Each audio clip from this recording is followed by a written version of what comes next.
should be thankful. They've heard these things.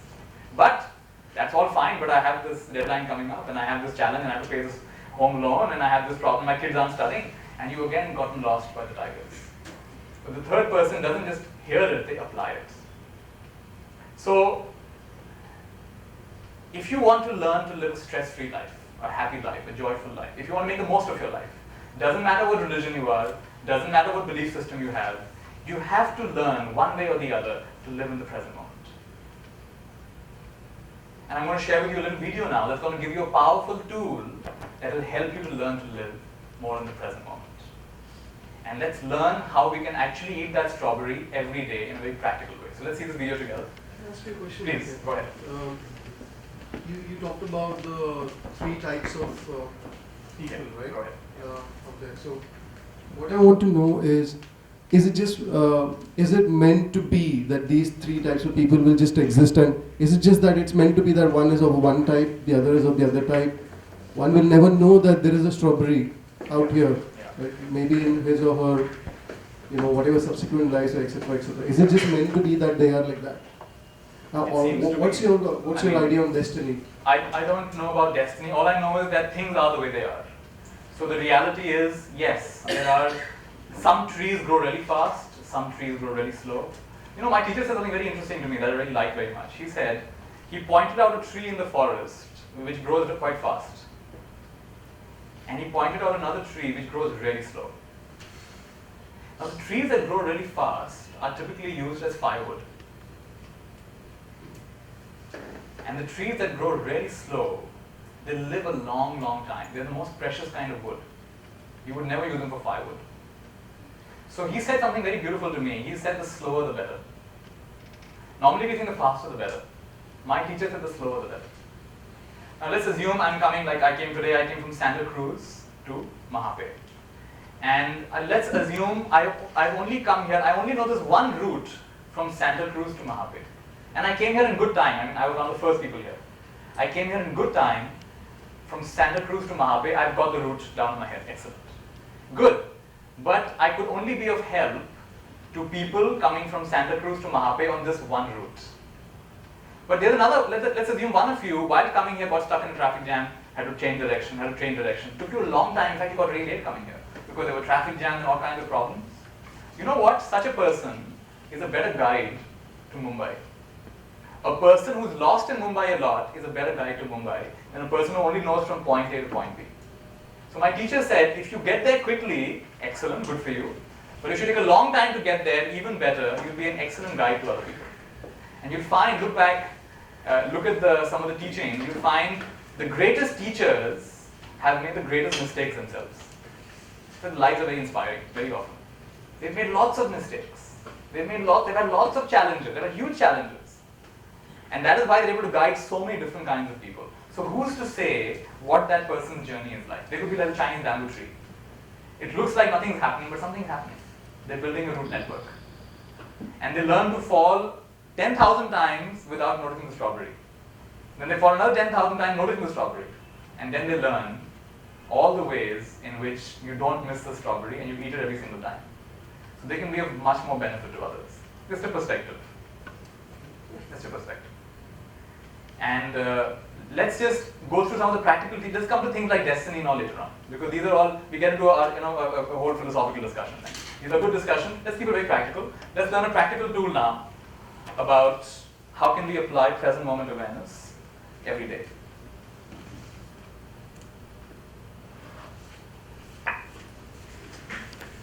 Since you're watching this video, I'll bet you want to meditate but don't have time. Maybe you've tried to meditate but had some trouble. Maybe you had a wonderful experience meditating over there but just can't find that same feeling over here. Well, my name is Marty Borison, and in this video I'm going to introduce you to the technique of one-moment meditation. Then you can meditate whenever you need to. Like when you're feeling stressed, or feeling angry, Maybe you're having trouble sleeping. Or you're feeling anxious.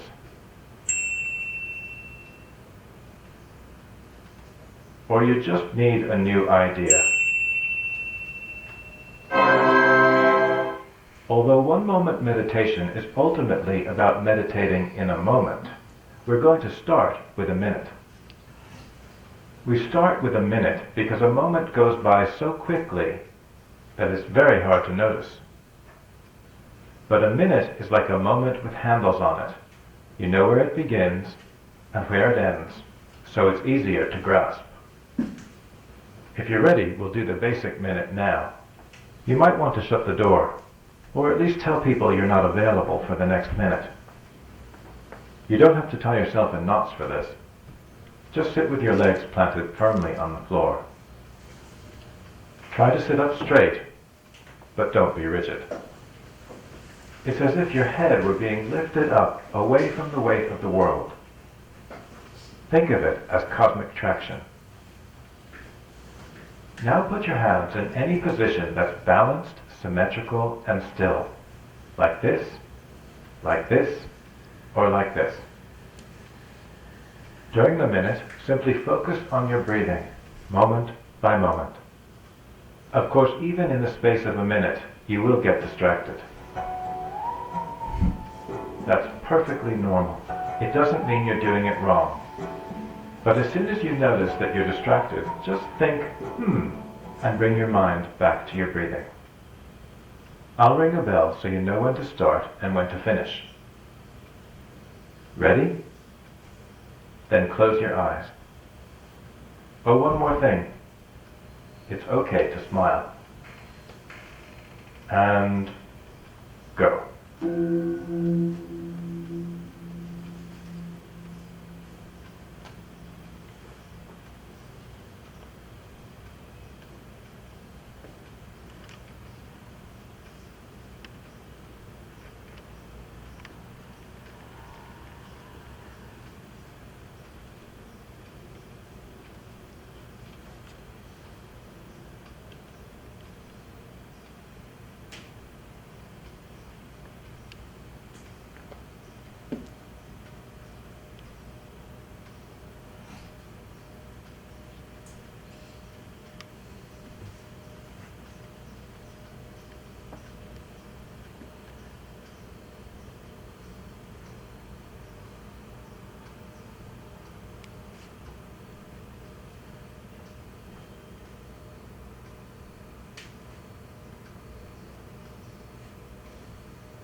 As you open your eyes, notice how you feel right now.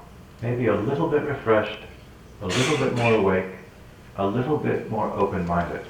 Not bad for a minute. And the more you do it, the better it gets. But please don't ever do the basic minute for longer than a minute. Don't be macho about it. Because the point of the basic minute is to show you that you can make a meaningful change in your state of mind quickly. So if you do it for longer, you're cheating. With one moment meditation, you can also learn how to do the portable minute, which is very useful when you're standing in line, on a train, or stuck in a boring meeting. You can also learn the bonus minute, the surprise minute, and the emergency minute. With one moment meditation, you can also learn how to reduce the length of the basic minute step by step until it only takes a moment. And when you can meditate in a moment, your whole day can be filled with meditation because it takes no time at all.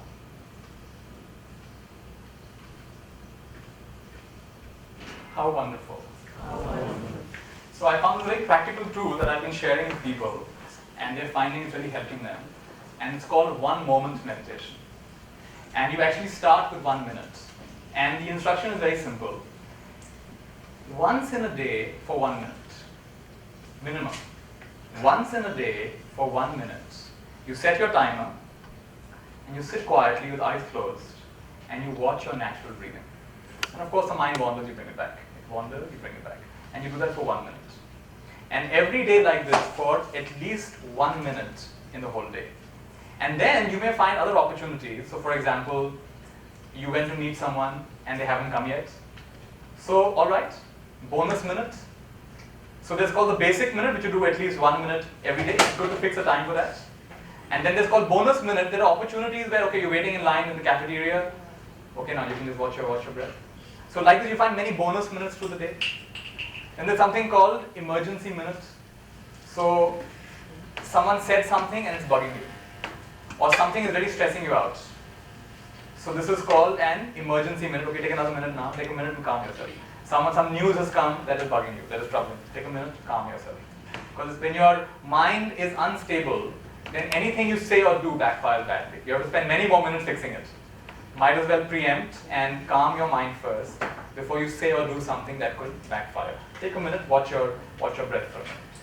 So in the first 1 month, you do a basic minute, you do a bonus minute, and you do an emergency minute as required. But at least 1 minute in the whole day. In the second minute, you try something different. In the second month, you begin to count your breaths. So you set your timer for a minute, and then you count your breaths and see how many breaths do I take in a minute. And it may vary. Some of you take 12 breaths, some of you take 15 breaths, 16 breaths. Notice for a few days, and you'll find your average, let's say your average is 14 breaths. Now, it's called a portable minute because the timer is no longer needed. And you could be anywhere without a timer. You can just count your breath 14 times, and that's approximately a minute. It's called a portable minute. So second month you use portable minute, and you use bonus minute and emergency minute. In third month you do something even more interesting. You start reducing the number of breaths, which means you start reducing the amount of time you're meditating. So from 14 breaths you make it 12 breaths, 10 breaths, 8, 6, 4, 2, now to 1 breath. And the same piece you were getting in 14 breaths, you're now getting in 1 breath. And at the end of the third month, you go even beyond 1 breath. And you learn to be happy for no reason.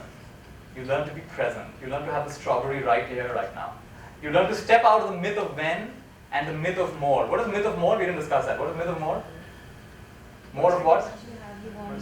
Once I get something more. So typically the biggest myth of more is what? More of what? You know what's interesting? I go to so many different groups and I address CEOs and I address middle management at all levels. And everywhere I go, even CEOs who are earning like 20 times what most of us are earning, they also say the first thing is money. When will it ever be enough? Even though CEOs are probably earning more than most other people, they also say money. More money? Then when is it ever going to be enough? So more money is the first big one. Second, other more is what? Bigger car, bigger house. Yeah, bigger car, bigger house. And another one is more time. When I have more money and more time, everything will be fine. You know what? In your whole life, you will only have as much money as you have and as much time as you have. Now, can you make the most of it anyway? Instead of waiting for it to change, can you make the most of it, most of every day that you have and as much money as you have? So that's called the myth of more. And you know, it's like bigger car, bigger house, bigger. The only thing I've heard less is less weight. Everything else is more, but less weight, right? So myth of when and myth of more, if you just get these two simple concepts, our life becomes very, very meaningful. And also 1 moment meditation. So there is the basic minute, there is the bonus minute, there is the emergency minute, there is the portable minute which is counting your breaths, and then you start reducing it down to 1 moment. Have you understood this concept? Yes. Of 1 minute meditation? Is it a helpful practice? Yes. Yes? Is there anything else he talks about in this? So there's a nice book, it's called 1 Moment Meditation, if you want to learn more about the practice. Yeah, one more thing he says is in the third month, you can also start practicing with eyes open. So now also train yourself with open eyes, can you be as aware of your breath? So that now nobody even knows you're meditating. You could be in a meeting, your eyes are open, and you're meditating. You're aware of your breath. You're being in the present moment, in other words. And like this, as these little moments start connecting, and I have met all people who have really developed their practice a lot. They don't just practice 1 hour in the morning, 1 hour in the evening. They practice throughout the day, which is what my teacher meant when he said, do you have time to breathe? If you have time to breathe, you have time to meditate. Another one of my teachers, we asked him, ideally how many hours a day should we meditate? So he smiled and said, only 24 hours. So it's not separate from life. Right? Any questions about this so far? Are we going? Yeah, go ahead. What is the difference between meditation and concentration? Good question. Yeah, the difference between meditation and concentration. So meditation is inclusive, concentration is exclusive. So to meditate is like you put this bulb on, it gives light to every part of the room without discrimination. Concentration, you put a laser beam on, it only focuses on one dot, one point. They both have their purposes, they both have their benefits. In fact, they usually go hand in hand. As you meditate, concentration grows. As you concentrate, your ability to meditate also grows. They're two aspects of the same thing. Like the sun shining light equally on the whole world, and a magnifying glass, the same sunlight comes down to one point. And that's the difference. Meditation leads to purity of mind, and concentration leads to power of mind. There are two paths. There's the path of power and the path of purification. There's the path of awakening abilities and strengths, and there's the path of wisdom. And these two paths go hand in hand. But if you have to make a preference, you would prefer wisdom to power. But the problem with power is sometimes ego comes with it, that I can do this. And so you start, different kinds of abilities start waking up within you. We have all kinds of hidden abilities within us. As you concentrate, all kinds of abilities start waking up within you. This is just natural. It's not it's not only some people can do it, we can all do it. As you do this, you'll find amazing abilities start waking up within you. You just have knowing of things. But we want to go beyond that, and we want to just be, so meditation is for awareness, and concentration for one-pointedness. And it's not completely, you can't really say it's distinct, they're connected. But what I'm sharing with you here is actually meditation, which is to be aware of what is happening without worrying about outcomes. And that is in our household life, in our day life, what is really needed for us is that ability to be mindful all the time. To concentrate requires laboratory conditions. You might have to go to a monastery or a quiet place, no distractions, every day you get the same food, gentle climate, comfortable place. Now you can start, in laboratory conditions, you can start developing very interesting states of mind. The mind gets very, very one-pointed. You can be aware of the breath the whole day long, not a single breath is missed. And abilities start waking up. But that is a different path, and it has its own benefits, but the real stuff is to be happy for no reason. Because the thing with concentration is, whatever abilities arise will also fade away. I can put a heavy stone on the lawn, and the grass will not grow there. But whenever I lift that stone, the grass will again grow back. So there are many, many cases of yogis with great powers, and then they lose their powers. So that happens. So, which is why we always want to use concentration for the growing of wisdom. And wisdom is understanding that whatever arises also passes away. Whatever arises, in other words, it's the wave on the ocean. Whatever arises passes away, therefore that's not who I really am. Who I am is that which knows. That which knows is the foundation of the ocean. That's who I really am. And that's the purpose of meditation, to awaken to our true nature, to be happy for no reason. Does that answer your question? Yeah? Alright, very good. Do we need a break? How are we doing? Would you like a little break? 15 minutes? Is that good? Let's take a 15-minute break and come back. And okay, I have one little practice for you in this break. Can you practice mindfulness? In other words, whatever you're doing, whether you're taking a drink or you're going to the restroom, can you just do it with awareness? And can you enjoy whatever you're doing? So just say with me, I choose to not just live in the present. I choose to enjoy living in the present. So have a 15-minute break and let's meet you again. All right, take a break.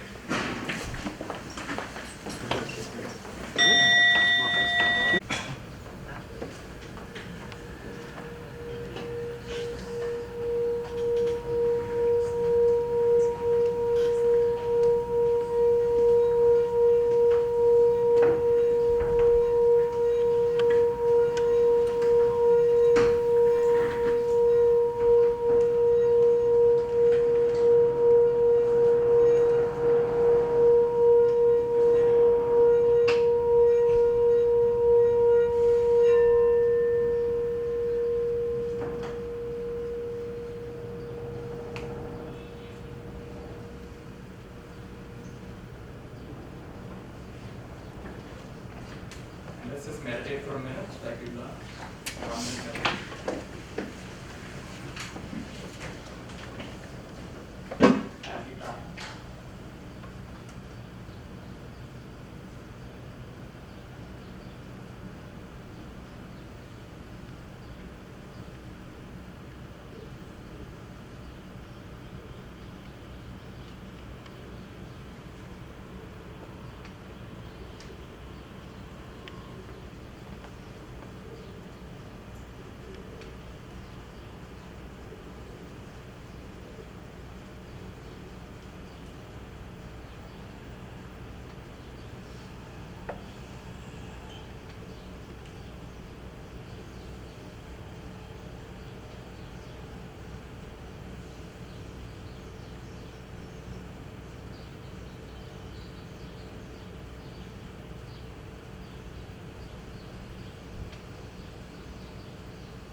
How wonderful.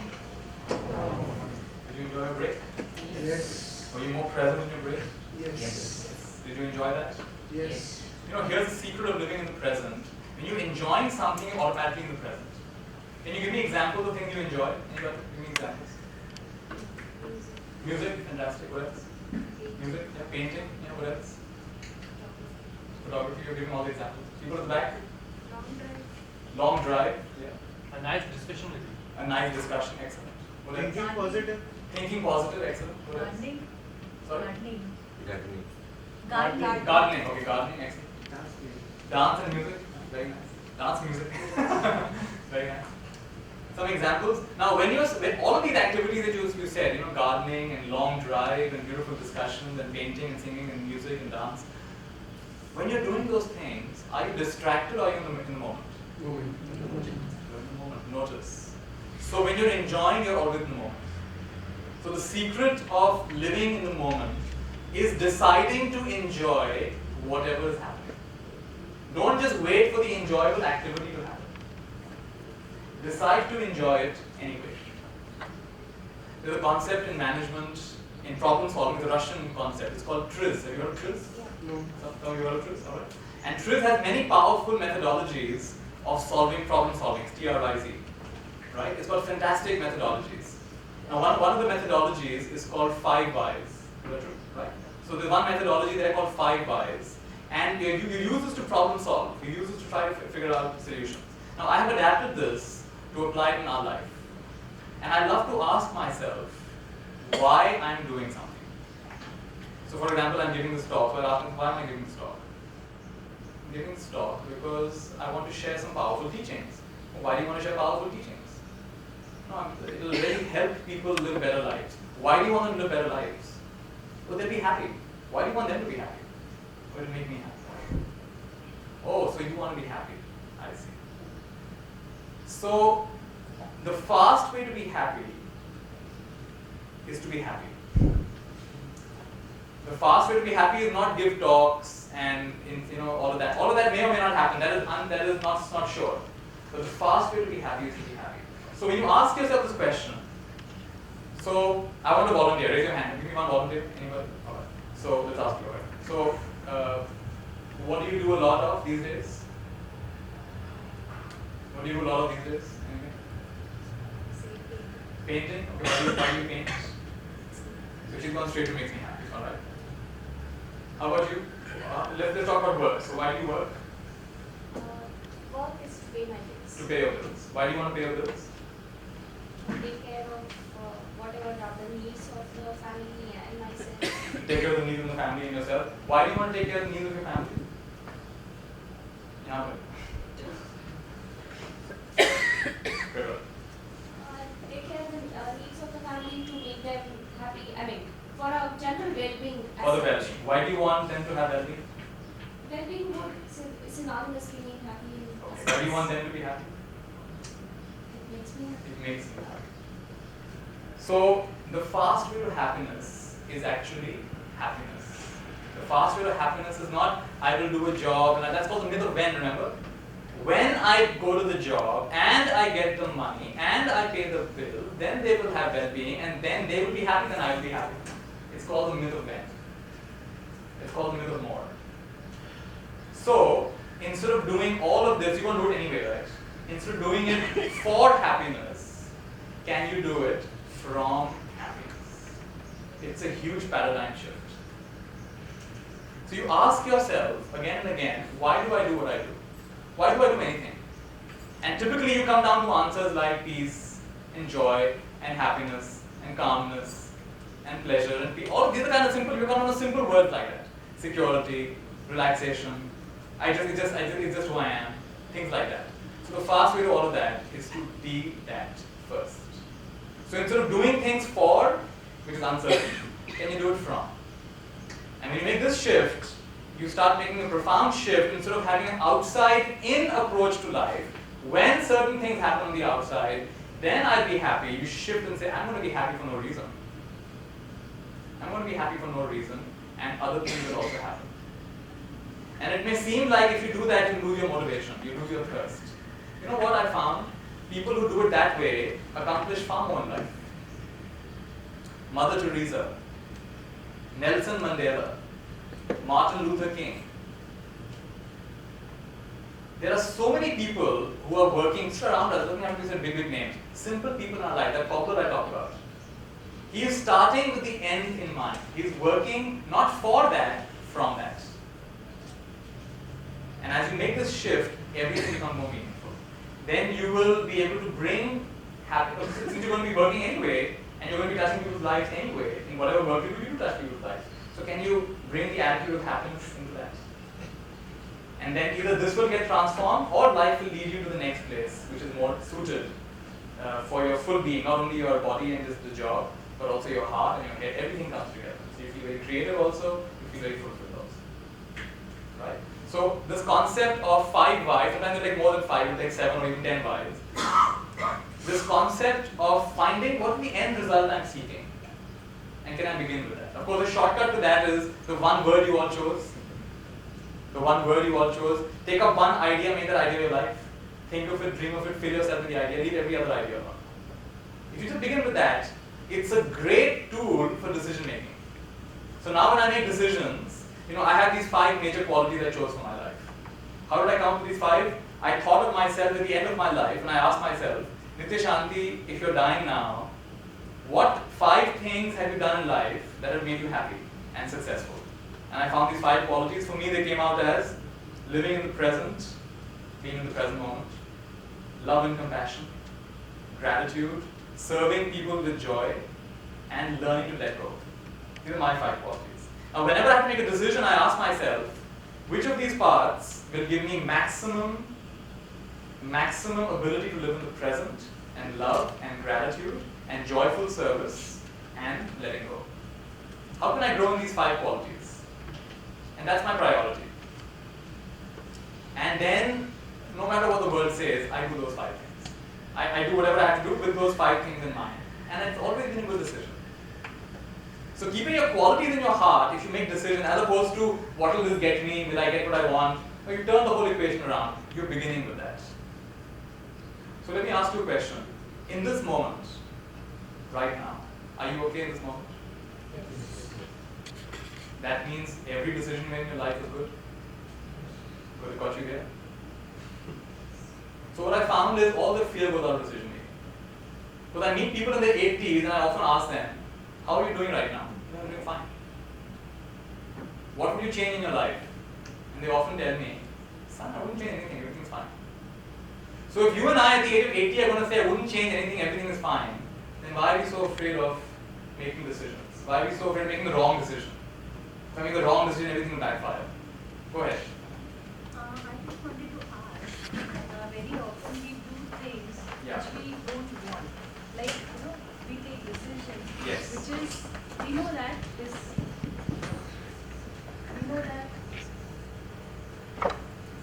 On ही रखिए mic को.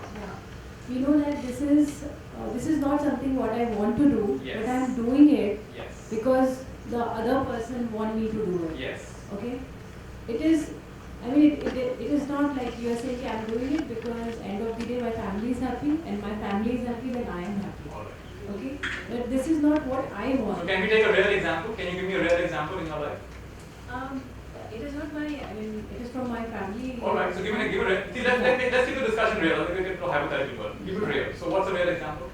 My friend, she doesn't want to work, Yeah. okay? But she is working because her husband want her to work. All right. Okay, it is nothing because they can't So, all right. fortify the bills. Like just you want her to, just She's support working because financially. the husband wants her to work. She doesn't want to work. She doesn't want to work. She Alright. wants to be with family. She So wants what to- will happen? What will happen when she satisfies her husband? Then what happens? Why does she want to follow her husband's advice? Why does she want to fulfill her husband's wishes? Because she wants peace finally. She wants peace, right? Yeah. So she's doing it for peace. But end of the day, she is not happy. So because she's focusing on I'm being forced to, I don't want to do. Yeah. Is it like a slave labor camp that he kind of whips her if she doesn't do it? She gets out of bed and she does it at the end of the day, right? She has to take responsibility for her decisions. If she's decided to do it and she has decided this is the peaceful way, I have to satisfy my husband, what she really wants is peace. So then start with peace. Start with peace and do whatever you're doing, taking responsibility for it. What's the choice? What option do you have? You're going to do it anyway, right? She's going to wake up again tomorrow, go for the job again. She can complain and say, look, they're making me do it. People in concentration camps. Have you read a book called Man's Search for Meaning? It's a book I recommend. Viktor Frankl, short little book. It's one of the most influential books in history.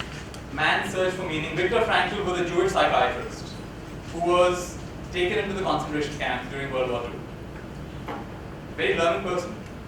Separated from his family, from his wife.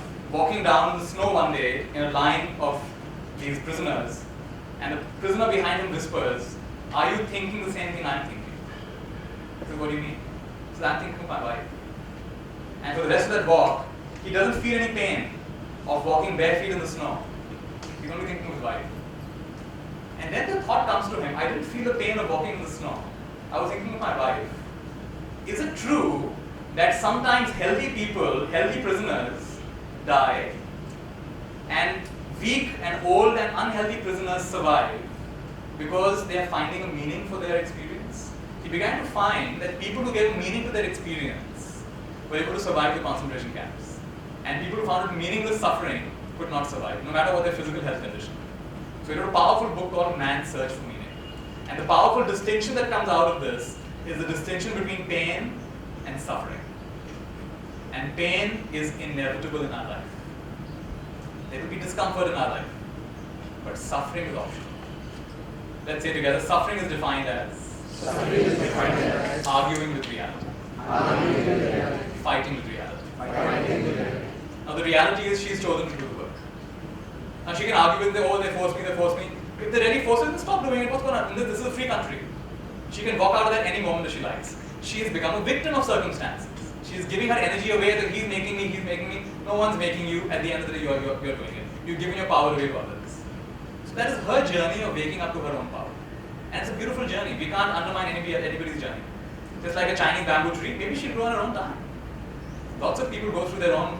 Haven't we all sometimes felt victims to others before we woke up our own inner strength?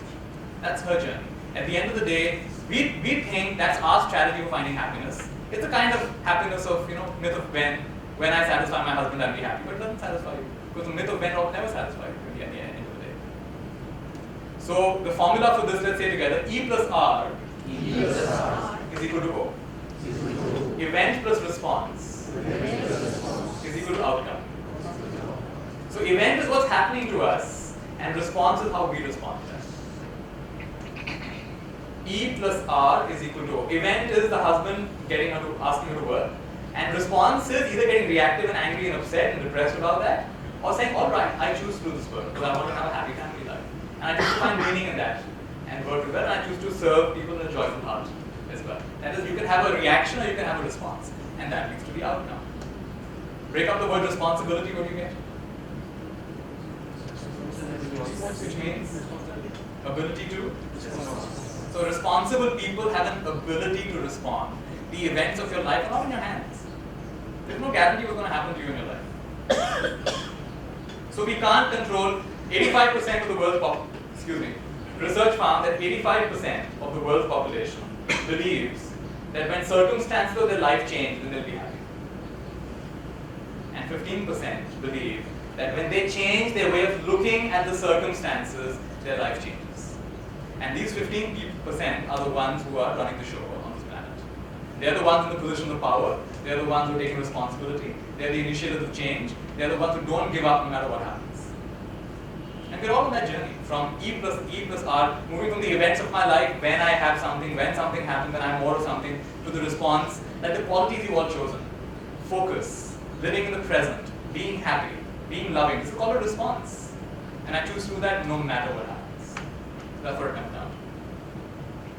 So we had a big discussion. I want you now to go ahead and take 2-3 minutes and discuss with your partner what we've discussed so far.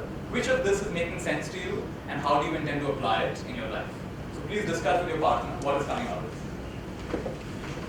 Take 3 minutes.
How one?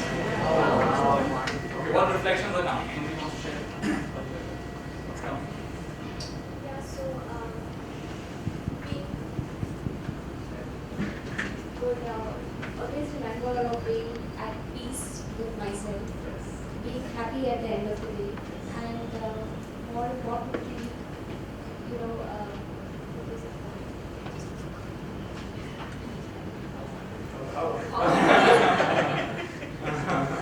yeah, no, living in the present is something that is Living in the definitely- present, yes. That is something that I guess I've heard in many lectures and many sessions that I would have attended. In fact, in 2010 when I attended one of your sessions, it was again on the similar lines. And then I started or tried practicing it for some time, and then it got watered down and you get into the right of things. But this is something that I feel I want to practice more honestly. And you also gave a very beautiful tool of that one moment meditation. That is something which I found is very practical to implement. Because until now, meditation was something, yes, it was a different time to be set aside for meditation, which never used to happen. Correct. Because of the busy schedules and whatever. So even if you would want to do something to settle your mind, that time was not given to yourself. So being at peace with myself would also require some time to be given to myself. So that's something that I How wonderful. How wonderful. Anybody else want to share? Go ahead. Yeah. Till now, I was doing a lot of activities that used to make me happy. I used to go for trips, a lot of things. I think what I learned today is that always keep that thing in your mind and start with happiness. So I think you don't have to do anything, you just be happy. How wonderful. How wonderful. How beautiful. Anybody else want to share something?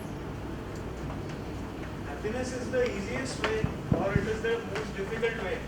I think the choice is just an instant choice what Exactly. we need to make. Beautiful. How wonderful. How wonderful. That's so true.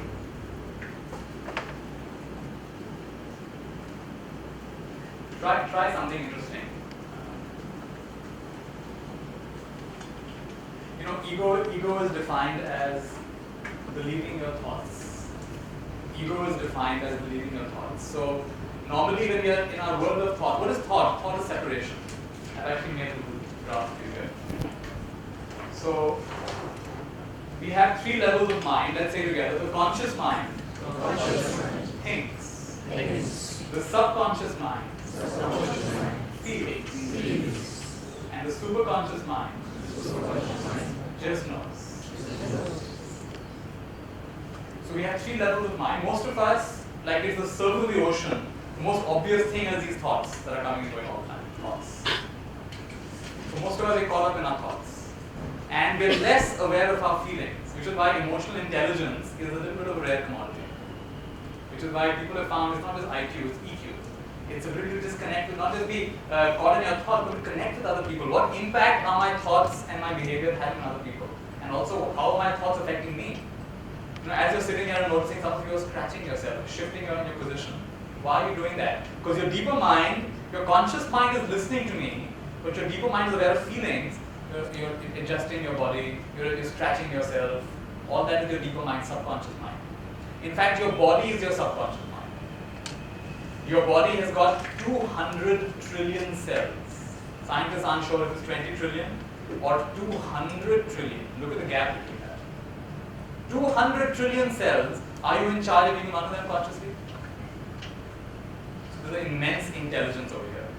There's an immense intelligence. It's your deeper mind.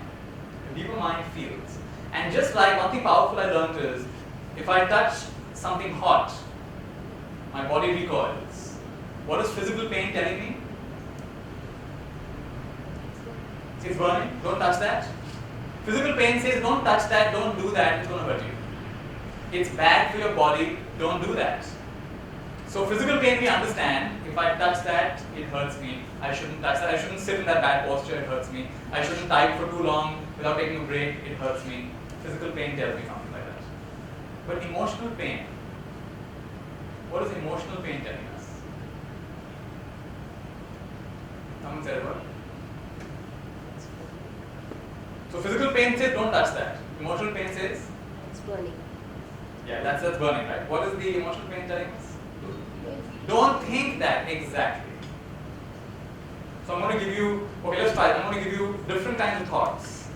And I want you to tune into what your body is telling you about those thoughts. Any thought I say, I want you to, in your mind, repeat it 3 times. This is an experiment, alright? So just close your eyes. Do the experiment with me. And just notice every time I say the thought, repeat it in your mind 3 times. And notice what it does to your feelings. I have had a very difficult life.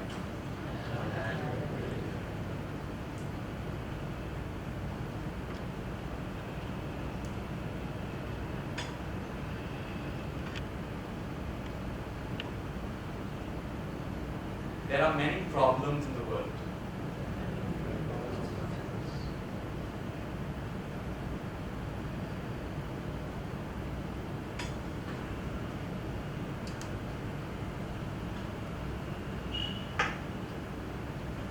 I feel very incomplete.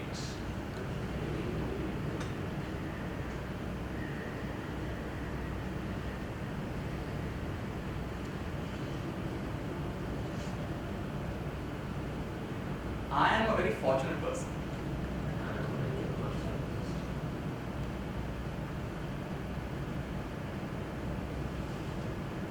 I am the most fortunate person in the world.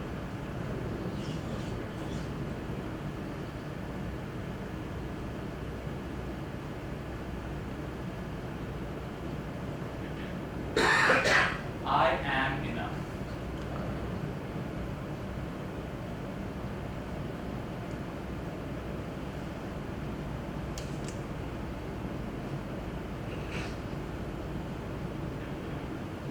May I be happy.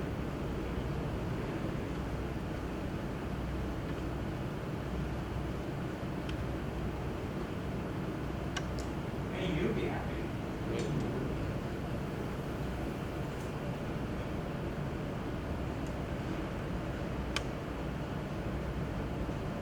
May all beings be happy.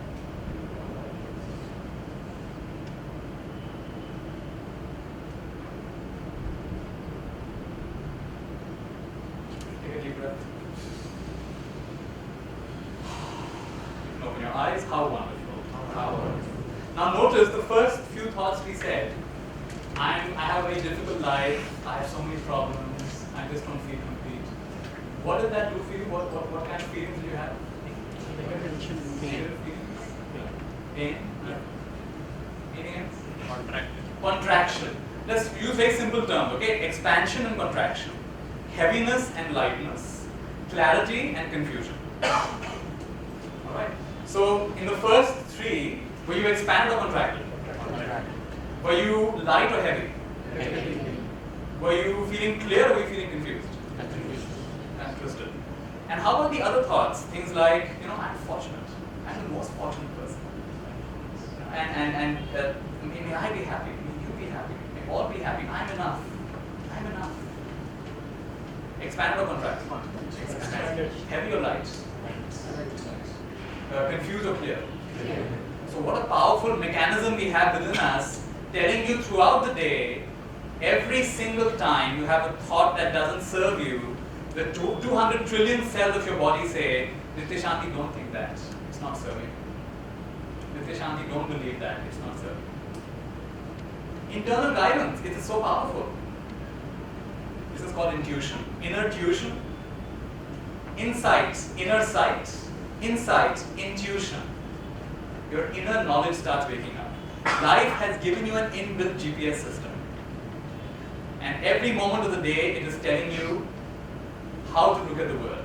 And what happens is, instead of focusing on cleaning the projector lens, we keep working on the projector screen. We keep trying to change the world. If I change the world, if I change other people, I'll be happy.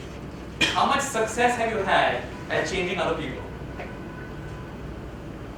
Have any of you managed to change anybody else, like permanently, like reliably? No success. It becomes even negative. It becomes even more negative the more you try to control people. Because it's the opposite of to let be, right? Love is agape, to let be. So ego is defined as when you believe all your thoughts, you're in the world of the ego, you're in the superficial self. So the best strategy for that is listen. Listen to your own thoughts. You become the observer of your own thoughts. Doesn't mean you don't have thoughts. Yes, thoughts are there. But now instead of being caught by the thought, you're able to observe the thought. Thought arises and passes away. Arises and it's a great liberation. How wonderful that is. For a thought to arise and pass away without getting hooked. It's like you've seen Velcro. Velcro needs both surfaces. It needs this surface and that surface. Only one surface you don't get hooked. So there is a thought in the Tibetan tradition that stickiness from the inside, let's use the word, let's say together, Shenpa. Shenpa. One more time. Shenpa. So it's S-H-E-N-P-A, Shenpa. Shenpa. Now Shenpa means stickiness. A simpler description would be attachment. Okay, stickiness. So a thought arises and you get stuck on it, it's called Shenpa. And we all have an underlying tendency of Shenpa. So we get hooked.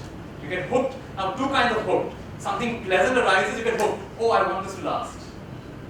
Something unpleasant arises, oh, this should go away, you get hooked. Either way you get hooked. The reality is it changes on its own. Has any feeling lasted your whole life? Has any thought lasted your whole life? It's going to change. Why are you getting so hooked? Allow it to arise and pass away. Let thoughts do their thought thing. Let feelings do their feeling thing. Can you come to awareness? Can you be happy for no reason? Right? So, let's do a small thought experiment. Instead of calling it thoughts, I'm going to use a nice word. The word is stories. And stories is sequences of thoughts. So your past, I'm going to call a story. Is it true? Your thoughts, your past, nothing but thoughts, right? Sequences of thoughts about your past. Your future, I'm going to call a story. Is that alright? And even your description of the present moment, what you're doing now, what's happening now, this is also a story. So try something interesting. For the next 1 minute, stay with this powerful question. Just stay with me. Who would I be? Who would I be? Without all my stories. One more time. Who would I be? Without all my stories. Take a minute.